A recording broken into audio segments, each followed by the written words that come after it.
Praise the lord. యేసుక్రీస్తు వారి పరిశుద్ధమైన నామంలో మీ అందరికీ వందనాలు శుభాలు తెలియపరుస్తున్నానండి. కీర్తనల గ్రంథం 18వ కీర్తన 33వ వచనం. ఆయన నా కాళ్ళు జింక కాళ్ళ వలె చేయుచున్నాడు, ఎత్తైన స్థలముల మీద నన్ను నిలుపుచున్నాడు అని దేవుని వాక్యం సెలవిస్తుందండి. మన కాళ్ళను దేవుడు జింక కాళ్ళ వలె చెయ్యాలి అని యేసయ్య ఆశపడుతున్నాడు. అంటే మనలో ఆత్మీయంగా మనం స్పీడ్గా మనము ముందుకి కొనసాగేటువంటి బిడ్డలుగా ఉండాలి. వేగం మనం పుంజుకోవాలి. మనము నిదానంగా మనం ఎప్పుడైతే చిన్నంగా ఉంటామో మన ఆత్మీయ జీవితము ఎదగలేదండి. కాబట్టి మనము ఆత్మీయ జీవితం ఎదగాలంటే మనము స్పీడ్గా ఉండాలి, కొంచెం ఫాస్ట్గా ఉండాలి.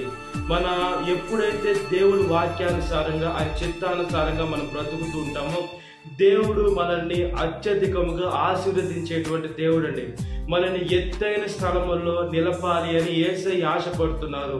ఈ లోకంలో ఎత్తైన స్థలాలు ఎక్కడ ఉంటాయంటే పెద్ద పెద్ద బిల్డింగ్స్ మీద నిలబట్టి మనం ఎత్తులో ఉంటాం, లేదా కొండల మీద నిలబట్టి మనం ఎత్తులో ఉంటాం. ఈ లోకంలో ఉన్నటువంటి బిల్డింగుల మీద, కొండల మీద, లేదా స్టేజీల మీద కాదు, కానీ దేవుడి పరలోక రాజ్యము ఆయన ఎత్తై ఉందని మనల్ని అక్కడ ఆయన పక్కన నిలవబెట్టుకుంటానని యేసుక్రీస్తు వారు సెలవిస్తున్నారు. అదేవిధంగా మన ఆత్మీయ జీవితంలో మనం ముందుకు కొనసాగుతూ ఉండాలి. మనము చూసుకున్నప్పుడు జింకని, క్రూరమైన సింహాలు కానీ ఏవి కూడా తోడేలు ఏవి తరుముతున్నా కూడా జింక తన ప్రాణాన్ని కాపాడుకునేదానికి వేగంగా పరిగెత్తుంటుంది, దూరంగా ఎగురుతూ ఉంటుంది. దాని స్పీడ్ మనం చూసుకోవచ్చండి. మన జీవితం కూడా మనం ఆత్మీయ జీవితంలో స్పీడ్గా పరిగెత్తాలి. సింహాలు లాంటి శ్రమలు వస్తాయి, మనకి తోడేళ్ళు వంటి మనుషులు వస్తారు. ఇలాంటి ఎన్ని సమస్యలు మనకు కలిగినా కూడా మన దేవుడు మనకు ఉన్నాడు. మనని ఎత్తైన స్థలంలో నిలవబెట్టాలని యేసయ్య ఆశపడుతున్నాడు. అయితే మన జీవితం మనం ఎలా ఉంది అది మనల్ని మనం పరీక్షించుకునే బిడ్డలుగా ఉండాలండి. మన జీవితం యావత్తు దేవుడికి సమర్పించాలి. మనం ఎప్పుడైతే దేవుడికి సమర్పిస్తామో దేవుడు మన ప్రతి ఒక్క అవసరాన్ని తీరుస్తారు, మన ప్రతి ఒక్క బాధని తీరుస్తారు, మన ప్రతి ఒక్క శ్రమని తీరుస్తారు, మన ప్రతి ఒక్క శోధనని దేవుడు తీర్చేటువంటి దేవుడుగా ఉన్నాడు. దేవుడు తీర్చాలంటే మన జీవితాన్ని దేవుడికి అప్పచెప్పాలి. ఈ లోకంలో మనుషులు ఏం చేస్తున్నారంటే మనుషులు సాటి అయిన మనుషుల దగ్గరికి వెళ్తున్నారు. మనుషులైన మనం ఏం చేస్తున్నామంటే నా బాధ అంతా అతను చెప్తే తీరుతుందని మనం బాధ చెప్తాం.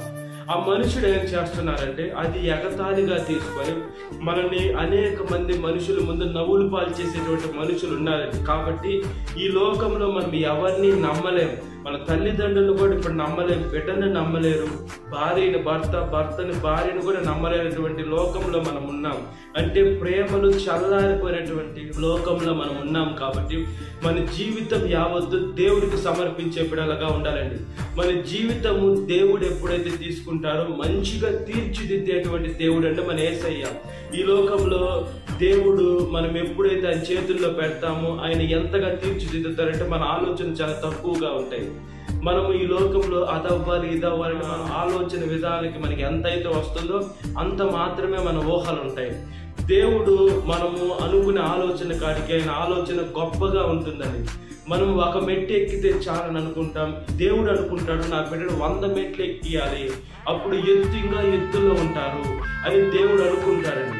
అదేవిధంగా మనం ఈ లోకంలో చిన్నగా పరిగెత్తే చాలు, జాగ్ చేస్తే చాలే ఆ గమ్యాన్ని చేరుకుంటాం అని అంటాం.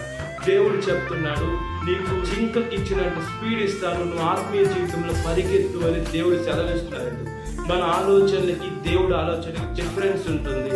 మన ఆలోచనలు కొద్దిగా మన శరీరం సుఖం కోసం కూడా మనం ఆలోచించుకొని మనం అలాగ ఆలోచిస్తాం. దేవుడు అలా కాదండి. ఈ శరీరము కుళ్ళిపోయినా కుషించిపోయినప్పుడు శరీరంలో ఆత్మ ఉండదు, ఆత్మ వెళ్ళిపోతుంది. దేవుడు ఆత్మకు సంబంధించిన పరీక్షలు పెడతాడు. ఏమంటే ఈ ఆత్మ తండ్రి దయచేశారు కాబట్టి తండ్రి దగ్గరికి వెళ్తుంది, ఆత్మకి చావు లేదు. అయితే ఎప్పుడైతే మన పాపం చేస్తామో మన పాపాలు కడుక్కోకుండా ఉంటామో అప్పుడు ఆత్మ ఎక్కడికి వెళ్తుందంటే 2వ మరణంలోకి వెళ్తుంది. అంటే అగ్ని ఆరదు, పురుగు చావదు. మనం ఈ శరీరం సుఖం కోసము దేవుడు చెప్పిన పనులు మనం చేయకుండా ఉంటే మనం ఎత్తైన స్థలంలో నిలబడేదానికి అవకాశాలు ఉండవు, పాతాళంలోకి వెళ్ళిపోతాం. అదేవిధంగా దేవుడు మనకి ఎంత స్పీడ్ ఇచ్చినా కూడా ఈ లోకంలో మనం ఉద్యోగాల కోసం పరిగెడతాం, ఈ లోకంలో ఆస్తుల కోసం పరిగెడతాం, ఈ లోకంలో మనము ఎవరెవరికో మినిస్టర్ల దగ్గరికో లేకపోతే సీఎంలు పిఎంల దగ్గరికో పరిగెడతాం. దేనికంటే వాళ్ళు గొప్ప వాళ్ళు కాబట్టి. ఇంతకాడికి గొప్ప దేవుడు మనకు ఉన్నాడని మనుషులే అంత మనం మనుషుల కోసం పరిగెడతారు. మనుషులు ఏం చెప్తే అది చేస్తాము. దేవుడు ఎంత గొప్పలో ఉన్నాడు, ఆయన మనల్ని ఎంతగా ప్రేమిస్తున్నాడు, ఎత్తైన స్థలంలో నిలవబెడతానన్నాడు. అదేవిధంగా నీ కాళ్ళను జింక కాలువల చేస్తానన్న గొప్ప దేవుడు మనకు ఉన్నాడు కాబట్టి మన ప్రతి ఒక్క బాధ, వేదన, శోధన ఇవన్నీ వదిలేసి మన జీవితాన్ని దేవుడికి సమర్పించుకున్నట్లుగా ప్రార్థన. మహాపరిశుద్ధాత్మ దేవ, మా ప్రియ పరలోకపు తండ్రి, మా ప్రార్థనను దయత ఆలకించమని అడుగుచున్నానయ్యా. సాతాను మమ్మల్ని బాధ పెట్టాలి, మమ్మల్ని దుఃఖపెట్టాలి, మమ్మల్ని ఇబ్బంది పెట్టాలి, మమ్మల్ని శోధనకి లోను చేయాలి అని సాతాను దాని అనుచరులు సకల ప్రయత్నాలు చేస్తున్నారయ్యా.